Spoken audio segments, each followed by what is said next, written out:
This is a creepy incident that happened about 3 years ago when I moved to a new neighborhood. The housing there was really cheap, and it was a very quiet neighborhood, so I really liked it. I was resting at home just a few days after moving in, when a rotten smell suddenly hit me. I followed the smell to where it had come from, and it was the entrance. So I opened the front door, and there was a girl standing there. She was wearing torn clothes covered in dirt. Her hair had fallen out, with only a few strands remaining. Her skin was rotten in many places, and she was covered in bugs that were eating away at her. I screamed, "Ah! It's a zombie!" She grabbed the door with her rotten hands and opened her mouth wide as she pushed her face through the crack of the door.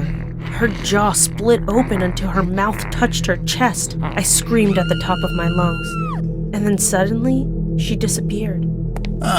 Rose came to say hello to you.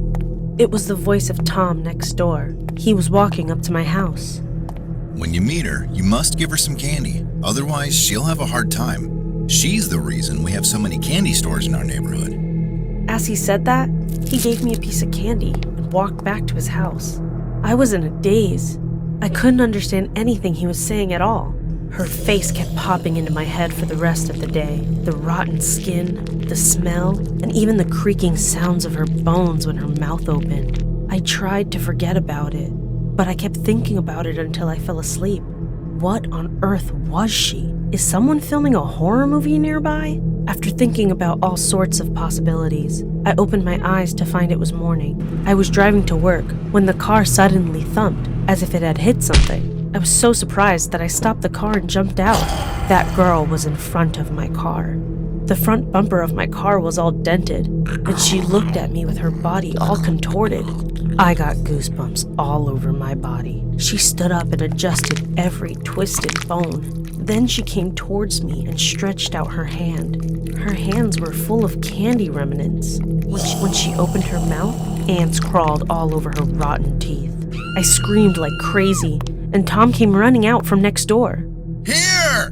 He threw some candy at the girl and went back into his house. She took Tom's candy, ate it, ran to his house, and stood in front of the door for a while. I couldn't believe what I was seeing, and then I realized something. Her hair and clothes didn't move at all, and she moved as if gravity didn't exist. My vision suddenly turned dark. When I opened my eyes, I was lying in a bed at Tom's house. I was startled and jumped up, but my head hurt so much that I fell down again. "Tom, what's going on?" Tom sighed. If you stay in the same place as Rose for a long time, the cells in your body start to die. You may have noticed, but she's not a living being. Everything around her loses its vitality. Trees, flowers, animals, even oxygen. 20% of the deaths that occur in our neighborhood are unsolved. Why? Because the culprit is not from this world. I got goosebumps again, but I also thought that Tom was making fun of me. I couldn't believe it because I've never seen anything like a ghost in my life. But from then on, I always carried candy in my pocket. And every time I ran into her, I threw her a piece of candy and ran away. One time, I accidentally threw the candy too high, and another hand came out of her mouth and snatched it away. It was only then that I realized what Tom said was true. I went to Tom's house and asked him about the people who had died because of her. At first, he waved his hands, saying he didn't want to even think about it. But when I persisted, he eventually started talking. The first was Chase, a strapping 18-year-old man who mistook Rose for a person. Up until then, her face had not rotted and she was quite pretty. So he kissed her, and a few hours later, he vomited up blood and died. When the autopsy was performed, hundreds of bugs were found in his body. They had eaten all of his organs. Of course, the police could not find the cause. It doesn't make any sense. I know. What about the next person? He was silent for a moment and poured himself a cup of coffee. I could see his hands shaking. It was a middle-aged woman named Nicole. But one day, she was found dead with a snake stuck in her throat.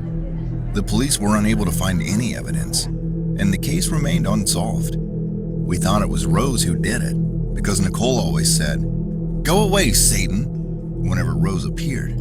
I guess Rose didn't want to hear that. My body was shaking from the shock. "You'd better stop. I don't want to puke in your house." Yeah, But if you just carry candy, our neighborhood is a really nice place to live. He smiled awkwardly and handed me some candy.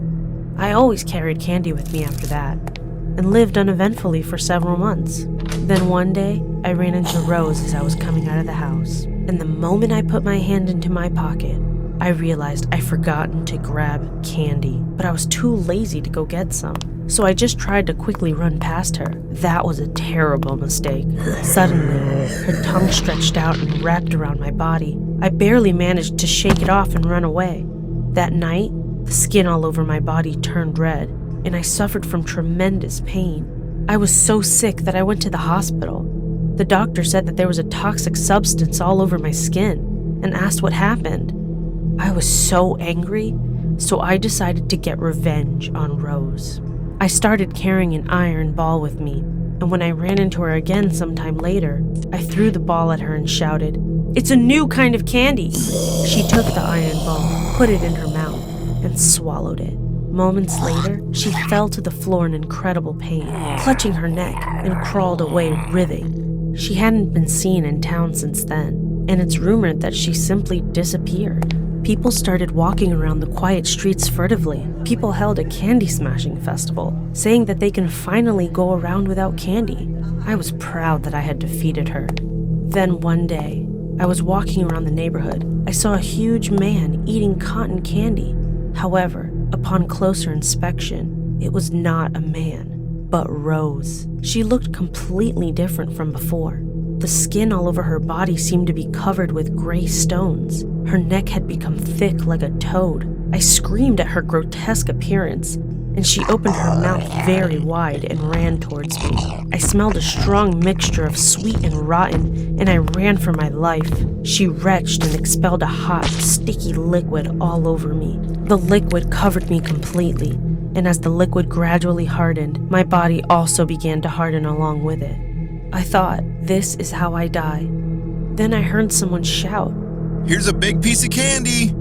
and she stopped and turned her head. Tom and a priest were standing there.